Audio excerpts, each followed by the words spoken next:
It's eclipse season, and we now have a lunar eclipse coming up first. So today I talk about the impact of the lunar eclipse. Hello everybody, I'm Tina Chaudhry. Welcome to my channel and a very, very warm namaste. Aham Brahmasmi. On Monday, March 25th, we're going to have our first lunar eclipse of this year, 2024. Now, the timing of this eclipse, it starts after midnight, about 12:53 a.m. in the Eastern time zone in the USA. For your local time zone, you can Google it and get a more accurate time. Now, eclipses always occur in pairs, and there's always a time difference of 2 weeks between them. So this time, there's going to be a solar eclipse on April 8th. We'll talk about that later. Now, since the lunar eclipse is when the Earth's shadow falls on the moon, it can only be visible in places where it's nighttime during the eclipse. So the visibility this time will be in the Americas, in Japan, eastern half of Australia, and then western part of Africa. You can see it over here.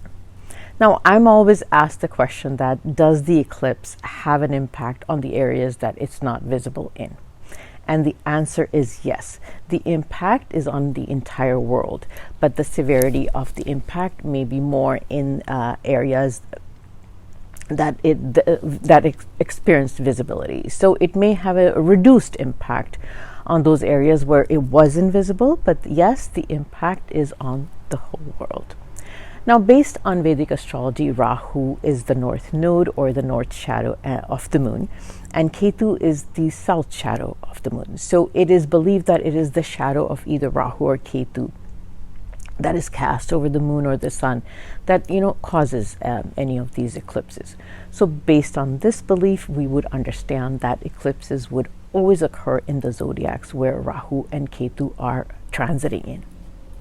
Rahu and Ketu transited into Pisces and Virgo respectively last year in November 2023, and they're going to stay there until mid to 2025. So all eclipses until that time will occur in these two zodiacs of Pisces and Virgo. Now let's analyze the planetary details of the eclipse and the general impact that we could possibly expect. The impact is more, a week prior to the eclipse and 2 weeks after the eclipse, which means that until the solar eclipse. But definitely the lingering impact is until the next lunar eclipse. The lunar eclipse will occur in the zodiac of Virgo and in the nakshatra of Hasta. Hasta is ruled by the moon. It's a lunar eclipse, so obviously the moon always plays the most important part. And this time the nakshatra is also a moon-ruled one, so the moon becomes even more significant. Secondly, Virgo is ruled by Mercury, and at the time of the eclipse, Mercury will be in Pisces, which is the zodiac of debilitation for Mercury. Also, it's going to be with Rahu, which means it's not going to be able to give any of its benefic impact. Mercury is the significator of our communication, our finances, and generally the business world. So more specifically, it represents banking, IT, transportation, logistics, and the travel and the finance sectors.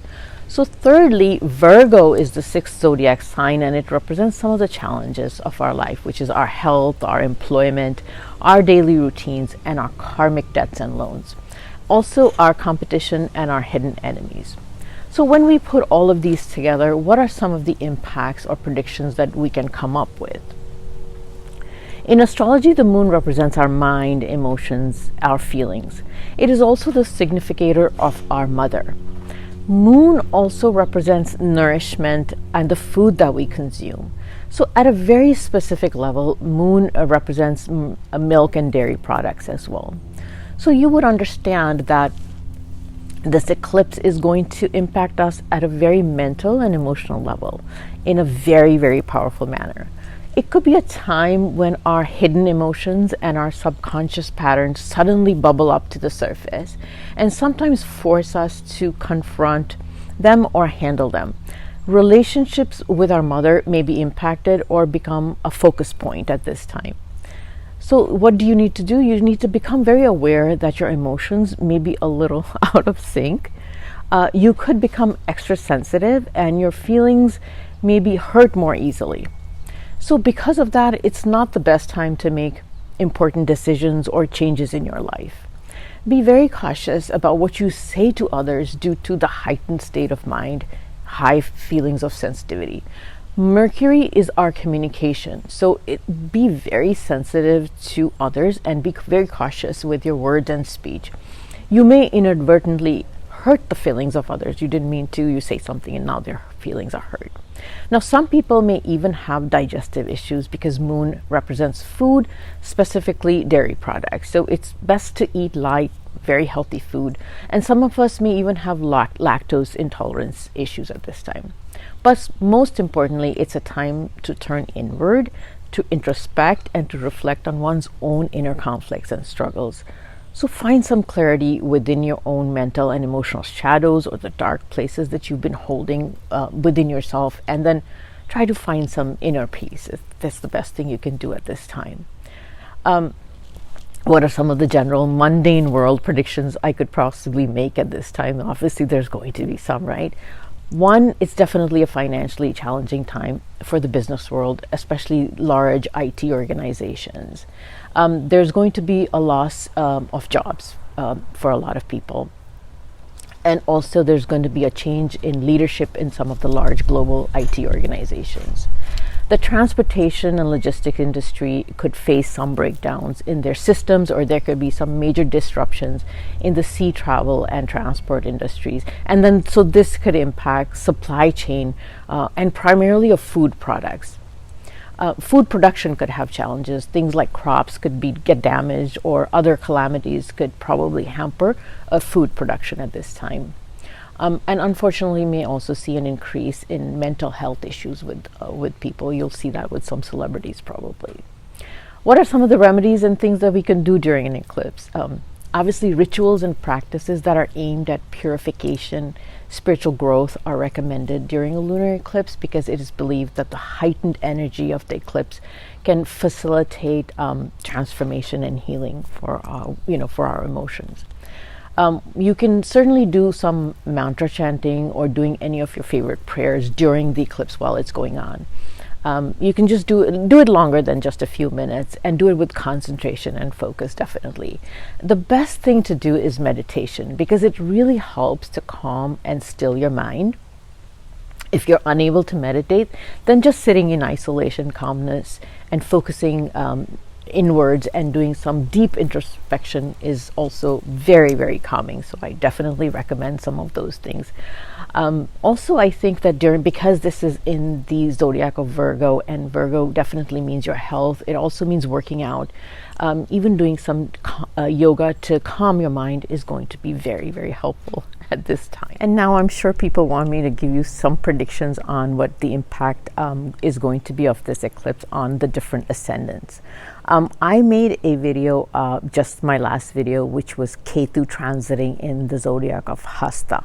And so the lunar eclipse predictions is not going to be different from the predictions I made for each ascendant in that video, because this is the same impact, is because the lunar eclipse is caused by Ketu being in Hasta, and the eclipse is in the nakshatra of Hasta. Those predictions apply exactly the same way for the lunar eclipse as well. So if you haven't watched that video, you can go watch that video. I am going to add a link to that video in the description box of this video. Now, as a reminder, I'm going to do one word, one line predictions for all the ascendants, just as a reminder, but definitely for the long predictions, watch that video. So my general guidance to everybody, all the ascendants, is, stay emotionally and mentally healthy. Do whatever you can to do that. Connect with people as opposed to disconnecting with people. That's going to be the key. Make positive connections with people. Try not to get into it with people.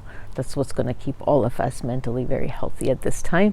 So hope you liked the video. Do share this with friends and family. It's important for everybody to be aware of the energy that's going to be present.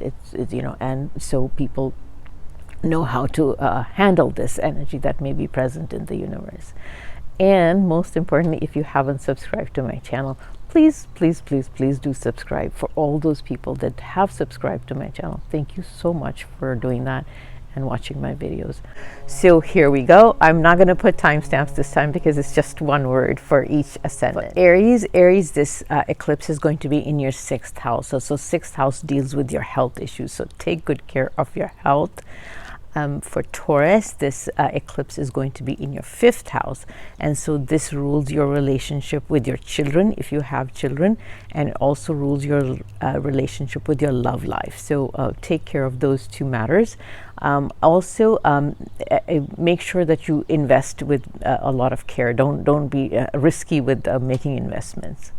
And then for Gemini, this eclipse is going to be in your 4th house. The 4th house is your house of mental peace and domestic happiness. So you need to be very cautious about that. Take care of your mental health is what you need to take care of. Do some meditation. Also, don't be risky about investing in real estate. The 4th house also rules your home real estate matters. And so the next zodiac sign is Cancer. This is the eclipse is in your 3rd house. And the 3rd house is short travels, and it's also relationship with siblings, also your communication. So be very cautious about how you deal with your siblings, what you say to them, and your relationship with your siblings. And also, if you do short travels, be cautious about, don't forget things at home. Then the next one is Leo. So Leo this is in your 2nd house. The eclipse is in your 2nd house, and so the 2nd house is your family and your finance. So be very cautious about how you are dealing with family, all kinds of extended family. Don't hurt their feelings. Don't get your own feelings hurt by what you say to them. So be cautious about your words, and also don't spend impulsively. So finance and family is focus for Leo. Also digestive issues. Be very careful what you eat. So around the eclipse days, you may have some food digestive issues as well. Also, the next one is Virgo. Virgo, this is happening in your own ascendant house. The eclipse is in your own ascendant house. So definitely take care of what you eat, but also emotionally and mentally, you may feel a little depressed and down during those days around the eclipse. So take care of your mental health. Also, take care of your physical body as well. So kind of get some rest before and after the eclipse. The next sign is Libra. Libra, this eclipse is happening in your 12th house. The 12th house is one of expenses. So no impulsive spending around those times. This is time maybe of high expenses. So think before you spend impulsively or emotional spending. You need to control that. After that, it will have Scorpio. Scorpio, the eclipse is happening in your 11th house. The 11th house denotes your social circle, your friends. And so there could be some emotional issues that occur within your friends or your social circle. So don't get drawn emotionally in those relationships. There could be something that happens with that. Control your emotions as far as your social circle is concerned. Also, emotional issues related to gains, material gains. Don't get emotionally attached to material gains. This is not a time for that. You need to be a little more spiritual. After Scorpio, we have Sagittarius. Your eclipse is happening in your 10th house. The 10th house is your career. Sagittarius could have some difficulty in your career. Don't get emotionally, don't make emotional decisions as far as your career is concerned. This is a passing phase, so just kind of keep your head down and don't make impulsive decisions regarding career is concerned. You may get your feelings hurt, but just kind of put your head down and deal with it a little bit. Let this transit, let the eclipse time pass, and then we'll see what happens after that. After that, we have Capricorn. The eclipse is happening in your 9th house. So the 9th house is your father, and also it's your dharma, your religion. So there may be, don't get into it with your father if you're lucky enough to have your father in your life. Also, there could be, you may get drawn towards spirituality and dharma, and that's probably the best thing that you could do right now. So no emotional issues with your father. Stay connected to him, get his blessings, but also get a lot of blessings from your gurus, your dharma, and don't get into it with your teachers or your coaches. So the 9th house is all gurus, teachers, coaches. Don't have any emotional issues with them, getting upset with them or something like that. Kind of, don't get into that. Aquarius, this eclipse is happening in your 8th house. So this is actually very important for Aquarius at this time, because the 8th house is one of transformation. And so this is a time when Aquarius really needs to focus on their innermost emotions, the innermost emotional turmoil that they may be having at this time, or health issues that they may be having at this time. They need to focus on their mental issues or the emotional issues, and think about what they can transform, the transformation they can bring into their lives to become a little more emotionally happy and physically better. So this is very important for Aquarius. They need to bring change into their lives, and this solar and the lunar eclipse will bring change of transformation into their lives. So they really need to focus on the changes they can bring into their lives too, so they can become happier and healthier. This is a time of transformation for Aquarius. Lastly, but not the least, is Pisces. Pisces, this eclipse is happening in your 7th house, and the 7th house rules your relationship with your spouse, your business partner.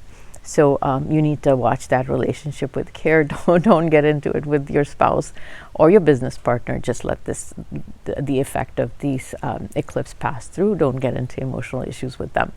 Also, there may be some change that you need to make within ourselves. So I'm coming to the end of my video. I hope you've liked the video. I wish everybody good luck. I'll see you on one of my future videos, which will come out very shortly. And good luck to everybody. Goodbye for now.